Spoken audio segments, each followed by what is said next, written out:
Oh my fuck. No! Oh shit! Oh my god! There's a sound glitch going on with ODYSSEY KAYN right now, where his E when he's going through walls makes a really, like, earphone breaking sound.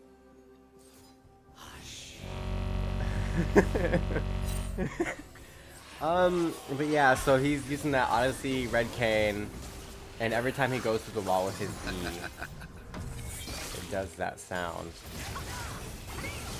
I don't know what's going on with KAYN right now, but that shit sounds awful. I don't know if there's any videos on this right now. I tried looking up red KAYN or like ODYSSEY KAYN stuff. I didn't find anything. So I don't know if this is new or just because of this patch. This shit is funny as fuck. But like, see, it didn't happen right away.